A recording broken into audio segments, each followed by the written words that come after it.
Okay, so we're going to be talking about some other reformers associated with the Second Great Awakening. And we're going to kind of look at a few different areas here. But first, our starting date is, the reform movements, this age of reform, was really kicked off by the Second Great Awakening around 1820-ish. And the reason that this is a start date is because during this time, the Second Great Awakening resulted in a lot more different types of beliefs, both religious and social. And they really emphasized things about equality of salvation to heaven, and that gets reflected in equality of the current life that people are living. And then also ideas of improvement, improving yourself, improving society around you. So I've divided this into kind of four different parts. Um, we have two kind of separate groups here, the Transcendentalists and Mormons, who had their kind of own philosophies. We have a bunch of different utopian societies, and then there were various social reforms. So we'll start with the Transcendentalists. So Transcendentalism is a philosophy that's in New England, essentially around New England. The two main people you see for this are Ralph Waldo Emerson and Henry David Thoreau. They really emphasize like being kind of one with nature, being out in nature, and emphasizing that everybody needs to seek their own understanding of the universe. And so Emerson wrote this essay called Self-Reliance, that you know you're understanding the universe through kind of experiencing it and on your own. Okay, and Thoreau, he wrote this book called Walden. He went to go live in a place called Walden Pond. Kind of the idea was to isolate himself from society. He felt the modern life, with the invention of railroads and the steamboat and this new technology, that people were getting away from what kind of really mattered in life.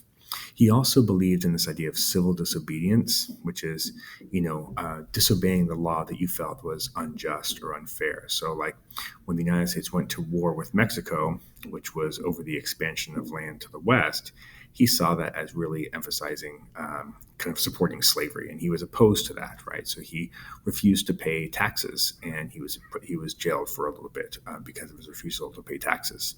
So these transcendentalists believed in, kind of really understanding the universe through your own experiences. The Mormons, a little bit different. This is a religious group. They began in New York. They were founded by a guy named Joseph Smith. They're founded in New York, and they moved around a lot because they went to New York, to Missouri, to Illinois, and then they finally ended up settling in what is now Utah, like Salt Lake City now. And the reason they moved so much is because they were facing a lot of persecution over their beliefs. Their beliefs were kind of controversial at the time. They were kind of a secret group. They didn't really let outsiders in very much, so there was a lot of suspicion among outsiders about what the Mormons actually were doing. They had a very kind of strict organization and hierarchy in their church.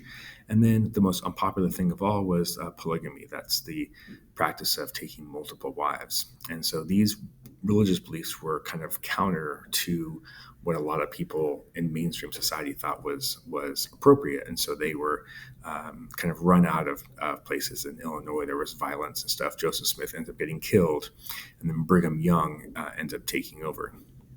And in the Mormon Church, they really emphasized the role of the family, right? That was a really important part of this. That kind of falls in with the secrecy part, right?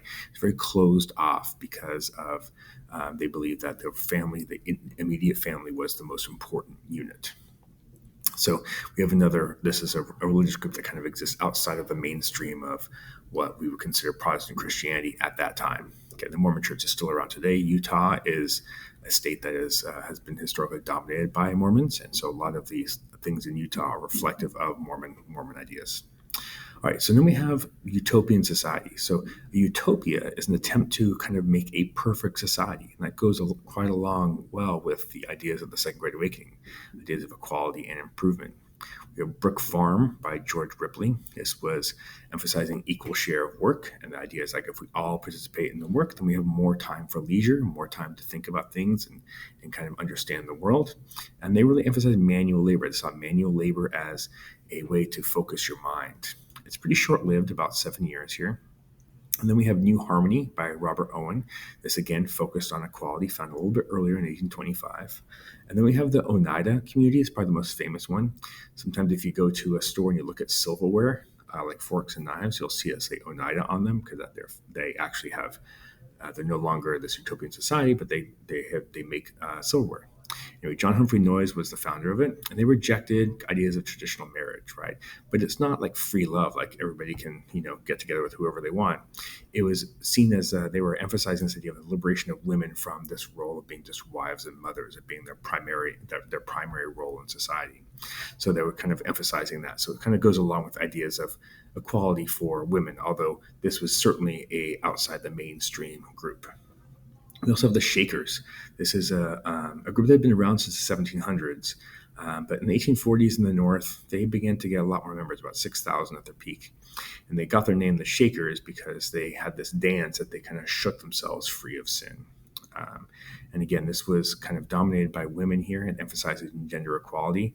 One of the things that's unique about the Shakers is they did not believe in marriage, or they were all celibate, which means they didn't have any kids. So they kind of have to recruit new members constantly, which is probably explains why there are so few of them left.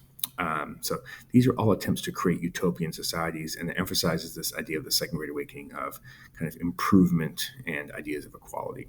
All right, lastly, we have some social reforms, not just religious or kind of like philosophies, but Horace Mann sought to emphasize public education. So his goal was kind of have the universal public education, better trained teachers, higher salaries to attract more teachers, making a longer school year, standardizing curriculums, all that kind of thing were all reforms that he made as for education. These are mostly in the North, right?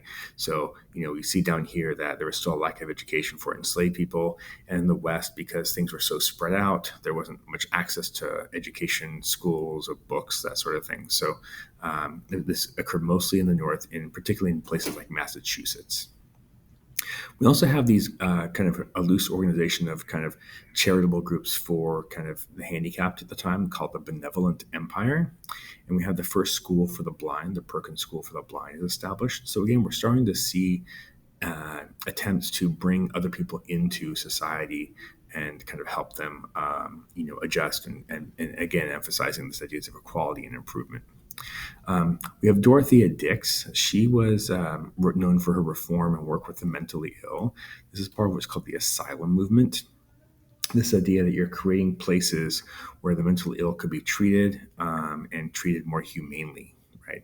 We think of asylums today as like, haunted places and like scary shows, around Halloween. But, initially the intent was to create a place for the mentally ill to be treated humanely, and not treated kind of cruelly or cast into prisons or that sort of thing. Speaking of prisons, there was also prison reform at the time, right? At the time, you could go to prison for being in debt. It's called a debtor's prison. And obviously, that was just putting people in jail and their crime was being poor. That is obviously unfair. And there was a movement away from that. Instead, the emphasis became on making prisons places where prisoners could be rehabilitated, could kind of like learn new skills or not be not continue their life of crime. This is why prison systems is called penitentiaries, right? The idea of penitent means you're sorry for what you've done, right? That's where that name comes from. We also have reforms for Native Americans, although whether this was a plus or not and moving forward is definitely probably not the case. So the idea was rather than having Native Americans be removed from their land, like we saw with the Trail of Tears and the Indian Removal Act, that sort of thing, there was this movement towards getting Native Americans assimilated into white society. And to do that, they would put them on reservations. So reservations is still another way of removing them, right? Just like the Trail of Tears. But the purpose here was to put them on these reservations so they could be, quote, civilized, basically learn kind of white culture, learn English, dress like white people, and become part of kind of mainstream society. There's certainly racism attached to that because it assumes that the white society is superior, right? And so, this is kind of one of those contradictory characteristics here, that Native Americans are still being removed from the land, just with a different kind of intent. And then, one last contradictory characteristic here. I'll move this out of the way here. Go. That utopian, the utopian communities that I talked about earlier, they're mostly short-lived. They didn't really last for a particularly long time. The Mormons are still around. and transcendentalism is still a philosophy. Ideas of civil disobedience are still used today. Think about Martin Luther King Jr. and the civil rights movement is a prime example of civil disobedience. So all these things, these other reformers, some had a more lasting impact than others, but they all kind of emphasize this ideas of equality and improvement that we see in the Second Great Awakening.